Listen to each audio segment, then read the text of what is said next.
Hello my fellow gardening gals and guys, welcome back to my channel, Serenity Now Garden. My name's Jeannie and I garden in the zone 4B. I have another plant haul here for you today. So we have some sun perennials, some part sun perennials, some shade perennials. I'm going to be planting these in various parts of my garden. Some are drought tolerant, some need a lot of moisture. So I'll just go through each plant, I'll give you a close-up and then I'll show you where they ended up in my garden.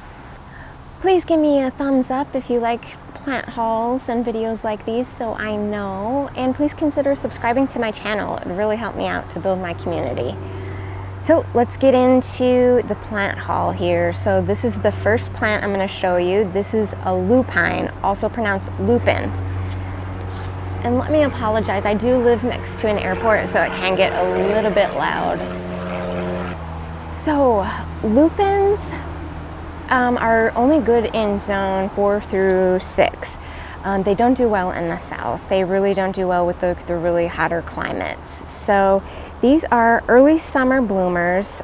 They take sun to part shade, and they get about 24 to 40 or 24 inches tall and about 12 to 16 inches wide. Let me give you a close-up. So as you could see, the flowers are just amazing. These smell so good as well. But not only that, look at the foliage. I mean, these leaves are so cool looking. So I'm really looking forward to this. They can be a little bit finicky in some areas, so we'll just see how they do. And yep, on to the next one. So the next plant I have here is called a Serendipity Allium. This is a Proven Winners brand. What I'm going to do, I think I'm going to plant these next to the lupines because the lupines will bloom end of spring, early summer, and then the Serendipity Alliums will kick in shortly after. So I'm really working this year on trying to have something blooming all the time in every area of my garden, which is a challenge sometimes, especially since I have maybe a really dry area, a really boggy area. But I'm working on it. So I love Millennium Alliums. I have a ton of those in my garden.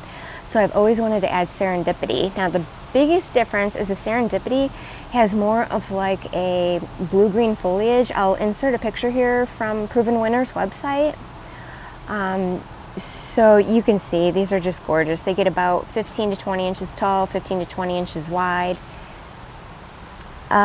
They are deer resistant, rabbit resistant. Let me give you a look here. They're just budding there. So I'm really looking forward to these. They could take part shade, but they do best in full sun. So I got the best spot for those. On to the next one here. So this is a Siberian iris. This actual variety is called Kaboom. So these like moisture. Not a ton. They don't like to be have their feet wet constantly, but it does say just to keep the soil evenly moist. So I'm going to be putting this in my backyard. I got the perfect spot for it. I got 4 of these. We live just adjacent to the wetlands, so the water table is a lot higher. I think they'll do really well. I can't wait till these fill in as well. Now these blooms are just fizzling out here because we're just getting out of season. They bloom early summer.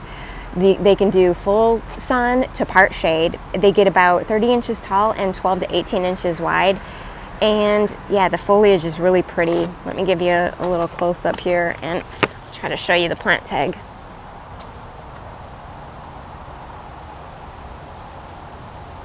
Kind of dirty there, sorry, but you could see they're gorgeous. I mean, that purple really is pretty. So that's Siberian iris. Okay, the next one is a Delphinium. I have 2 of these. I'm going to be planting these in front of taller Delphiniums that I have, so I have some multiple heights going on. This is a shorter variety called Aurora Lavender. So this would just get 12 to 30 inches tall and 12 inches wide. And they are hardy down to negative 40 degrees. Let me give you a close-up. So they are gorgeous, as you could tell. I can't wait to plant these. I'm planting these right next to my front porch here, so gorgeous. I love Delphinium. Okay, so the next plant is a false indigo Baptisia. Now I got 4 of these, These are perennials, but they're almost as big, they get almost as big as shrubs. They get about 4 feet tall and wide. They're a vase shaped. Let me insert a picture so you could see. They bloom late summer or late spring to early summer. They need sun to part shade. And they're zone 3 through 9. So let me give you a close-up. I have one of these in another area of my garden. I loved it so much. I just wanted to add a few more. The one thing that you should know about Baptisia is that it does have a really deep taproot. So when you plant it, try to not transplant it after that. Try to just put it where it's gonna stay, because they really don't like that. So that's false indigo Baptisia. Okay, so now for the shade plants. I got 3 hostas. If you didn't know, I'm a big hosta collector. I've only been doing it about 3 years, but oh, it's addicting. I just finished the hosta tour. I'll put a card up above, or I'll put a link in the description if you want to see my collection. Now, a lot of the collection was just planted this year, so they're not really filled in yet, but oh, they're just great plants. I mean, I just love them. So this one's called Hosta Liberty. Now, it doesn't look like much now, but let me show you the plant tag. These get 26 inches tall and 40 inches wide, so they get quite big. So you could see that close up. These are similar to Autumn Frost, except they're a more blue and white. So I love the variegation on that, but when they get fully grown, they will look like that. So that is just so gorgeous. I cannot wait. So that's Hosta Liberty. Everyone needs one of these in their garden. That and maybe a June hosta and an autumn frost, and maybe a blue angel. Okay, the next one we have here is a Maui Buttercup hosta. Check this out. It's so gold. It has a really interesting leaf structure on the stalk that's coming out.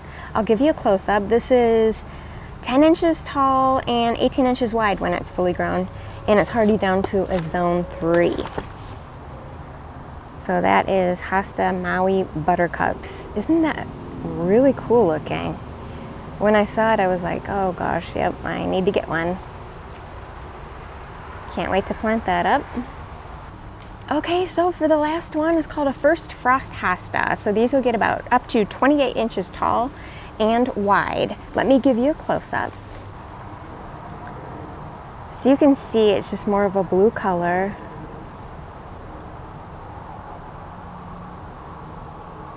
And when they're fully grown, they will look like this. I've always wanted one of these.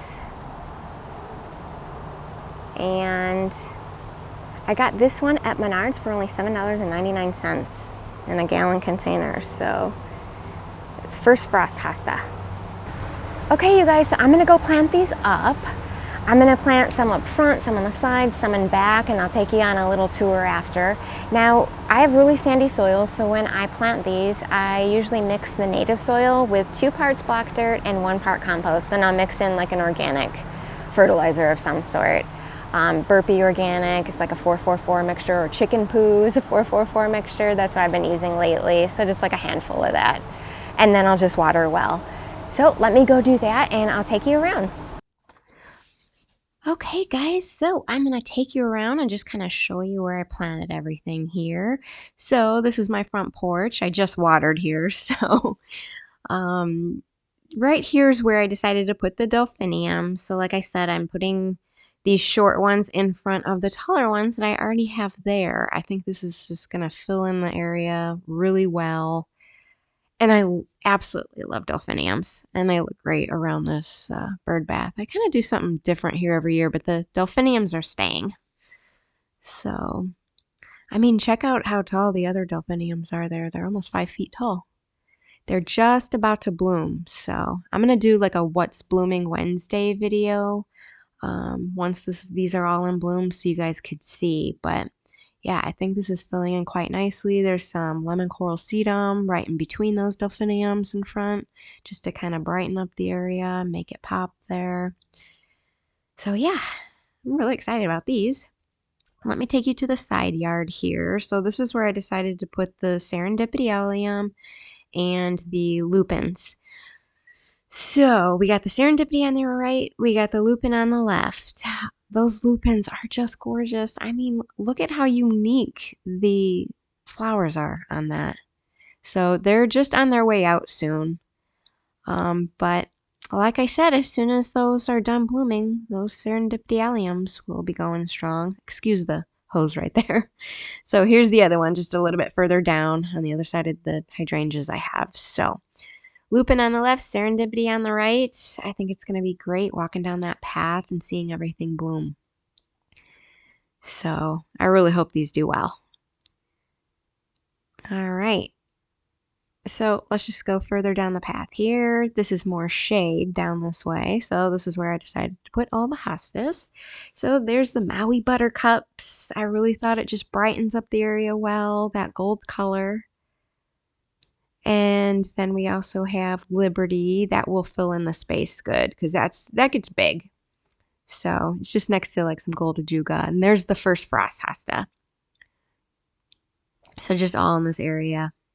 This is just a view from the other side going up. So yeah, I gotta add a few more in there, but it's a good start.